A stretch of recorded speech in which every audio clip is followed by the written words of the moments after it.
folks, Nathan Ellensworth here for Pokédex, and today we're going to be diving into some of the wildest Pokédex entries, from this side of Alola all the way to Unova. With well over 1,000 Pokemon and goodness knows how many forms on top of that, it's a wonder our Pokédexes aren't thicker than a London phone book.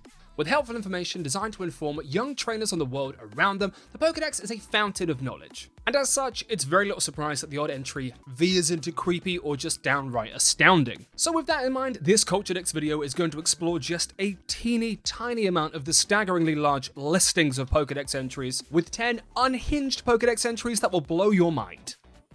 Number 10, Gengar.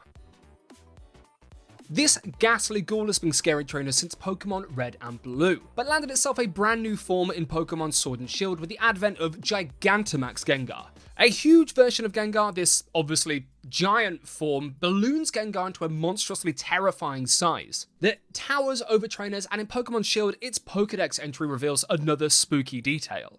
Its Pokédex entry reads, "It lays traps, hoping to steal the lives of those it catches. If you stand in front of its mouth, you'll hear your loved one's voices calling out to you." So the already creepy Gengar is now hoping to ensnare people in its giant mouth and is using the disembodied voices of your loved ones to do so. Wonder if Ash stood in Gengar's mouth, would he hear his dad's voice for the first time, or would he hear Professor Oak's? Either way, this is a terrifying factoid that makes the design of Gigantamax Gengar a touch more sinister. Number 9, Primeape. Another popular Pokemon dating all the way back to Pokemon Red and Blue, Primeape made a name for itself in the anime because of its relentless punches. Basically would bully any trainer it came across, using its rage to power up its fists. Well, it turns out that Primeape's anger is a bit of a double-edged sword, as its Pokédex entry in Pokemon Sun reveals. This Pokédex entry says, "It has been known to become so angry that it dies as a result. Its face looks peaceful in death, however." Now, this isn't entirely surprising, given we can see how angry Primeape gets in a lot of the games and the anime, but what is really interesting here is it actually hints towards an evolution that would come much later in Pokemon Scarlet and Violet, namely the ghost-fighting type Pokemon named Annihilape. Whether this was always an idea or something they cooked up because of Pokédex entries like this, it's just really cool to see Pokemon seeding future evolutions years prior. It's also just a really cool way to add to Primeape's existing characteristics, and it's a very cool idea to think that maybe if one of these Primeapes died, that actually is such a powerful way to die that it becomes a different Pokemon. Be absolutely gutting if you were a Primeape that died without knowing Rage Fist though, because just died for nothing like an idiot. Number 8 is Palossand. First introduced in Pokemon Sun and Moon, the adorable Palossand evolves from Sandygast, and together they make a cute duo clearly based upon children's sandcastles made on beaches. Well, you would think they would be cute, right? Wrong. Palossand is an abomination that takes the form of a sandcastle to lure people in, before eventually devouring them, and then using their bones as projectiles. In Pokemon Moon, Palossand's Pokédex entry reads, "Buried beneath the castle are masses of dried up bones from those whose vitality it has drained." Then in Pokemon Violet, from the hollows in its arms, it fires the bones of its victims, which are all dried up after being drained of their vitality. Sorry Palossand, I was not familiar with your game. The ghastly Ghost and Ground type has a frankly terrifying nature that its cutesy exterior frankly does not convey. The thought of a Pokemon taking the form of a beloved children's activity just to trap them, drain their souls and use their bones for ammo is, well, honestly it's pretty metal. Rock on, Palossand. Wait, no, it's not rock type, it's ground. Ground on, Palossand. Number 7 is Malamar. First popping up in Pokemon X and Y, Inkay and Malamar are two particularly squishy squid types who have a twisted evolution method. However, it's the evolution Malamar that has gotten quite a bit of play recently thanks to promotional materials for Pokemon Legends ZA, which all led to the amazing reveal of Mega Malamar. A lengthy series of promotional videos showcase the hypnotic properties of Malamar, but there is something even creepier going on, which makes these videos darker. In Pokemon Alpha Sapphire, Malamar's Pokédex entry reads, "It lures its prey close with hypnotic motions, then wraps its tentacles around it before finishing it off with digestive fluids." Then later in Pokemon Shield, it's said that Malamar's hypnotic powers played a role in certain history-changing events. If it wasn't already terrifying that Malamar can hypnotize anybody into doing just about anything it wants, it's a bit more terrifying when you realize it also actually wants to eat you. Or use you as a pawn in changing history. Maybe it was Malamar that hypnotized Ash's dad to walk to the shops for a pack of donuts, and he Never made it home. Number 6, Araquanid. This is one I'm definitely going to be saying wrong, so sorry in advance if I mispronounce it. It's Araquanid or Araquanid? It feels like Arachnid, Araquid, but Araquanid. I feel like I'm doing that right, it's fine. Araquanid and its pre-evolution Dewpider first appeared in Pokemon Sun and Moon as arachnoid Pokemon with a water bubble surrounding their heads. Dual bug and water, these creepy critters have a unique design and a very interesting type combination, though it's the Pokédex entries of Araquanid that reveal some of the darker implications. In Pokemon Sun, Araquanid's Pokédex entry reads, "It delivers headbutts with the water bubble on its head. Small Pokemon get sucked into the bubble where they drown." Then in Ultra Sun, it usually passes its time in the water. When its belly is full, it stores its subdued prey in the water bubble on its head. Somehow, the Pokemon games refrained from showing a Caterpie floating around Araquanid's head, or the idea of several blacked out Weedle just orbiting until it decides to eat them. It makes complete sense with regular spiders often leaving their prey to wriggle around with helpless futility in their webs until they actually need to eat. But something about the thought of drowned Pokemon just bobbing about in Araquanid's bubble is especially horrifying. Number 5, Yveltal. Yveltal is one of the box legendaries for Pokemon X and Y, opposite the majestic Xerneas, and while the deer-like X-shaped Mon has some cool lore of its own, Yveltal has some slightly darker facts that change the way we view this sinister bird. In Pokemon X and Y, Yveltal's Pokédex reads, "When its life comes to an end, it absorbs the life energy of every living thing and turns into a cocoon once more." So sorry, I must have missed that. When Yveltal dies, it's going to absorb all of the life energy in the world, like a Pokemon version of Colin from What We Do in the Shadows. Well, it's a great bluff when you're in a Pokemon match. Yeah, sorry mate, we're great if you knock me out, but also that might end all of the life on Earth, so probably just best not. If I'd have known this earlier, I might have been a bit more careful when I was catching it and used a False Swipe instead of a stab-powered Rock Blast from Mega Tyranitar. I didn't realise that killing it could end all of the world like Neon Genesis Evangelion. Ah well, I'll be more careful next time I guess. Number 4, Yamask.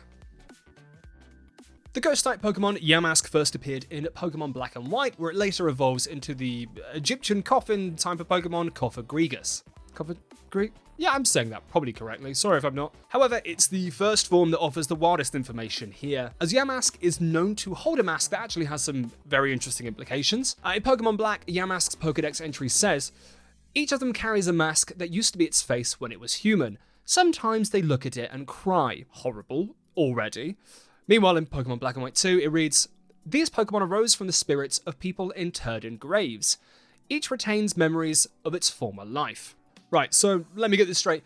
Up until now, I felt like if a Pokemon died, then it had a chance of becoming a ghost Pokemon, though you could also breed ghost Pokemon, but maybe the eggs were dead.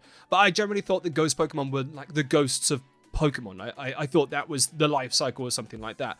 I didn't realise that humans could die and become Pokemon, because that's a very different thing. Not only that, the humans can die and become a Pokemon, but remember being a human.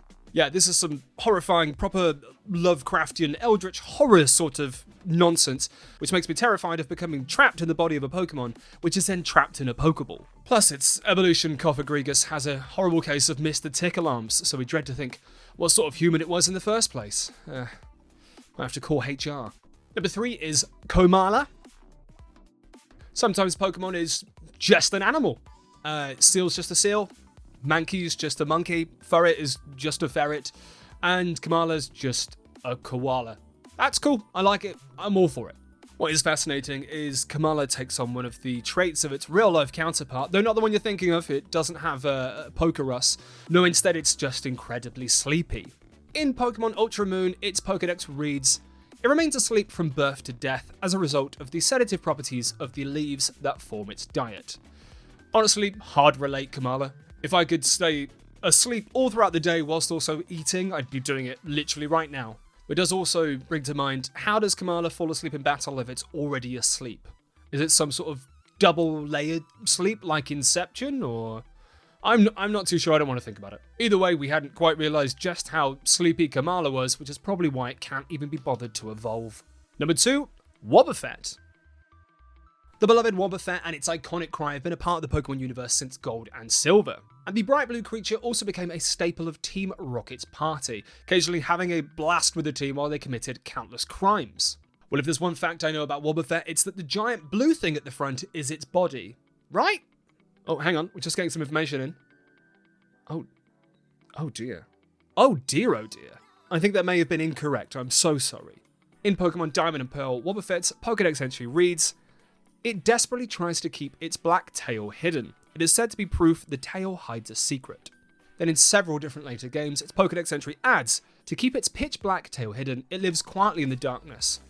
It is never first to attack." Yeah, so now I'm pretty sure that the black tail thing is the actual Pokemon and the bright blue thing at the front is a decoy. Sorry if you already knew that. Brand new news to me, and I feel like an idiot because the eyes have definitely been on the tail the entire time. Also, in hindsight, it makes perfect sense because Wobbuffet is essentially a punching bag Pokemon that won't attack first. It waits for the perpetrator to attack and then use the power against them to hit back. So yeah, again, this is probably like top of so many people's lists of Pokédex entries, but in my research for this, I was like, gee whiz, what an idiot I am. So it's mind-blowing for me. So yeah, sorry Wobbuffet, I underestimated you, and I've also been putting all of your hats in entirely the wrong place. I will be putting your hats in the proper place now, though of course all the old hats no longer fit, so I'll have to get a load of new hats. Oh well, needs must. Number 1 is Darumaka. Adorable little Darumaka, part of the gruesome twosome, also occupied by the orange orangutan-like Pokemon Darmanitan. This fiery duo also have a frosty Galarian counterpart, but it is indeed the Fire-type originals that have a particularly golden nugget of information we want to discuss. A steaming hot nugget, if you get my drift. In Pokemon White, the Pokédex reveals Darumaka's droppings are hot, so people used to put them in their clothes to keep themselves warm. I've got a dog, 100%, and, things can be warm. There are about 1 million things in the world I would rather do to get warm than that. What's going on? What's going on in Unova? Do they not have jackets? Can they not make them out of swanner down? You can get enough feathers by going over the bridge. Make a jacket. Make some gloves. You don't need to use Darumaka's droppings. Just crazy stuff. I don't really like to yuck anyone's yum, but this has significantly changed my view of the citizens of Unova. And what about the smell? You haven't thought about the smell. Well, that's just 10 of the most delightful or disturbing Pokédex entries we could think of this time, but if you've got any more, let us know in the comments, and maybe we can put them in a future video. They don't have to be particularly disgusting or horrible, they could just be your favourite piece of Pokemon lore. We just love hearing these little tidbits, and hopefully we've given you some today that you didn't already know. Otherwise, thank you so much for watching Culturedex. Be sure to hit that like button like a Palossand firing the bones of the dead, and subscribe to get even more amazing Culturedex content. Thanks for watching, and we'll see you next time.